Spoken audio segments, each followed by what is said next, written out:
Olá, bem-vindos a mais uma análise aqui no Concurseja. Hoje a gente mergulha, fundo nas decisões mais recentes do TST, lá do Informativo 300. Isso aí. Vamos cobrir o período de 18 de março a 3 de abril de 2025.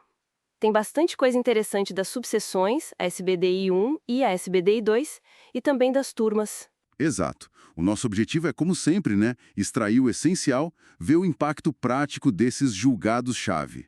Então vamos lá, vamos começar a desempacotar isso. Bora lá. Começando pela SBDI 1, que, uniformiza os entendimentos individuais no TST. Um caso que me chamou a atenção foi o dos professores e o uso de plataformas digitais. É uma mudança de ferramenta ou é mais trabalho? Como o TST viu isso? Olha, essa é uma questão bem atual, né?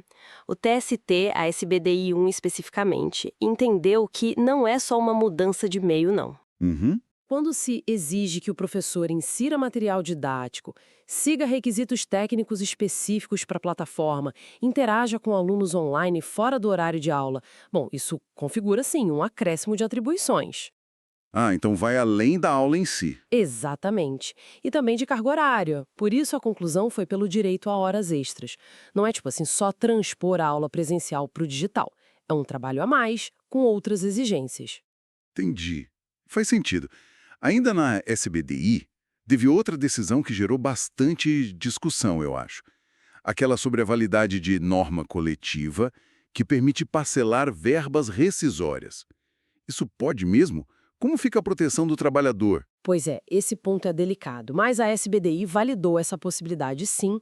O raciocínio alinhado com o Supremo, lá no tema 1046, é que a negociação coletiva pode alterar a forma e o prazo de pagamento. Desde que não reduza o valor total, né? Isso, esse é o ponto-chave. O montante devido tem que ser preservado. A negociação sobre a forma de pagar não estaria violando aquele núcleo essencial de direitos, o tal patamar civilizatório mínimo. Certo. E qual a consequência prática disso, por exemplo, para multa por atraso? A consequência direta é que, se existe essa norma coletiva válida, prevendo parcelamento, aí não cabe a aplicação da multa do artigo 477, parágrafo 8º da CLT. A empresa estaria cumprindo o que foi negociado, né? Tá claro. E ainda na SBDI 1, um ponto rápido sobre CIPA. A estabilidade do membro eleito precisa da posse formal para ela começar a valer? Não, não precisa. A SBDI1 só reafirmou um entendimento que já é, de certa forma, consolidado no TST. A estabilidade provisória do cipeiro começa com a eleição. Ah, a eleição é o marco? Sim, a posse é mais uma formalidade administrativa. O direito à estabilidade, que está lá na Constituição, ele nasce mesmo da escolha pelos colegas de trabalho. Perfeito. Mudando um pouco o foco, vamos para SBDI 2. Ela trata de ações rescisórias, mandados de segurança. Teve um caso bem peculiar, né? Uma advogada com registro na OAB obtido por fraude. Uhum. Ela queria a jornada especial da categoria. E aí? E aí que a SBDI2 negou, foi bem categórica. A jornada especial, aquela prevista no Estatuto da UAB, ela é um direito exclusivo de quem exerce a advocacia regularmente. Se o exercício é irregular, por causa da fraude no registro, Exato. Se o registro é fraudulento, o exercício é ilegal. Então não tem como aplicar esse benefício específico da categoria. A decisão entendeu que aplicar a jornada especial nesse caso seria uma violação manifesta, clara, da norma jurídica. entendi, bem direto ao ponto. Bom, agora vamos dar uma olhada nas turmas do TST. São muitas decisões, mas podemos destacar algumas, né? Mostrar a variedade dos temas. Com certeza. As turmas trazem a aplicação desses entendimentos mais gerais aos casos concretos. Por exemplo, a primeira turma, olha só, de novo aplicando o tema 1046 do STF. Aquele da prevalência do negociado sobre o legislado, né? Isso, nesse caso, sobre o auxílio alimentação. A turma reforçou que uma norma coletiva pode sim definir que o auxílio tem natureza indenizatória, ou seja, que ele não integra o salário para nenhum efeito. E a prescrição nesse caso? Se a natureza mudou por acordo, Aí que tá. Se a mudança da natureza jurídica, de salarial para indenizatória, ocorreu por força de norma coletiva, a prescrição para reclamar diferenças passadas é a quinquenal total. Aplica-se a súmula 294 do TST. Não é a prescrição parcial que só atingiria as parcelas anteriores a 5 anos. A mudança no direito em si atrai a prescrição total. Interessante essa aplicação da súmula 294 em conjunto com o tema 1046. E na segunda turma o que tivemos? A segunda turma julgou um caso muito sensível sobre transfobia no ambiente de trabalho. Uma empregada transgênero que era desrespeitada quanto ao nome social e foi impedida de usar o banheiro feminino. Nossa, e a decisão? Confirmou a condenação por dano moral. O TST considerou que essas atitudes configuram uma lesão clara aos direitos da personalidade, à dignidade da pessoa humana. O respeito à identidade de gênero, incluindo o nome social e o uso do banheiro adequado, é um direito fundamental. É um recado importante, né? Sobre o dever do empregador de criar um ambiente de trabalho inclusivo e respeitoso. Sem dúvida. É uma obrigação que decorre da própria função social da empresa e do princípio da dignidade humana. Certo. E a terceira turma? Parece que tivemos decisões sobre penhora de salários, é isso? Tivemos sim.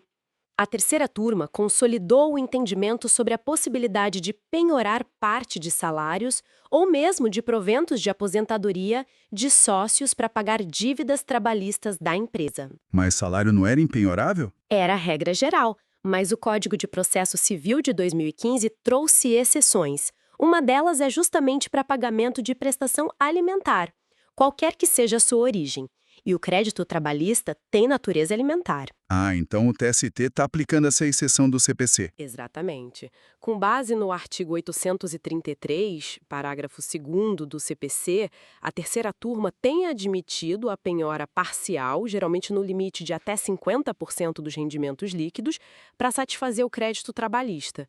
Isso supera entendimentos anteriores do próprio TST, que eram bem mais restritivos quanto a isso. Entendi. Mudança significativa. E para fechar os destaques das turmas, a oitava turma e a questão da creche em shopping center. Isso. A oitava turma reviu uma posição anterior do TST.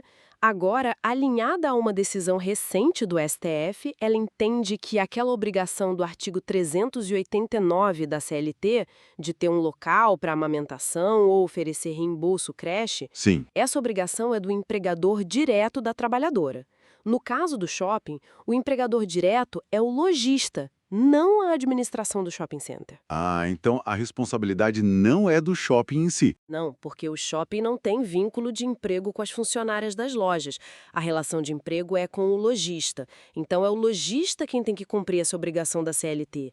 Foi uma mudança importante para alinhar com o Supremo. Faz todo sentido separar as responsabilidades. Bom, então, resumindo tudo isso que a gente conversou, o TST está navegando nessas águas de tecnologia no trabalho, o peso cada vez maior da negociação coletiva. A proteção de direitos fundamentais, como a identidade de gênero, a aplicação de novas regras processuais, como a penhora de salários, é um cenário bem dinâmico. Exato. O que a gente percebe é uma justiça do trabalho tentando se adaptar, né?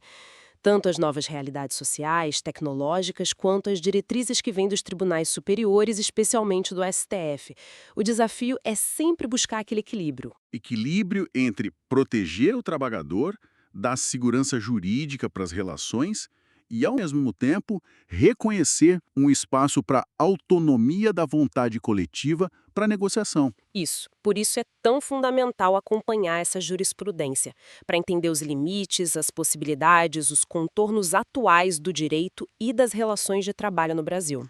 Perfeito. E fica aqui talvez uma reflexão final, né? A gente viu a validação de normas coletivas que parcelam verbas rescisórias, que definem natureza indenizatória para o auxílio alimentação. Teve até um outro caso na oitava turma, nesse mesmo informativo, validando acordo que afastava adicional de insalubridade em troca de outras vantagens. Sim, teve esse caso também envolvendo jornada 12/36 em ambiente insalubre sem licença prévia do Ministério, validado por norma coletiva. Exato. Então a pergunta que fica é: onde é que está o limite? Qual seria a barreira absoluta para essa negociação coletiva não acabar, tipo assim, esvaziando a própria essência protetiva do direito do trabalho? É uma ótima pergunta. Onde está o núcleo duro realmente intocável, mesmo diante da força da negociação coletiva? É algo para a gente continuar acompanhando e debatendo. Com certeza.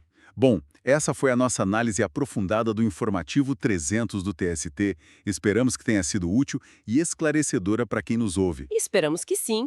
É sempre um prazer discutir esses temas aqui. E não deixe de nos acompanhar. Continuem ligados aqui no canal Concurseja para mais aulas, análises e outros conteúdos preparados para vocês. Até a próxima! Até lá!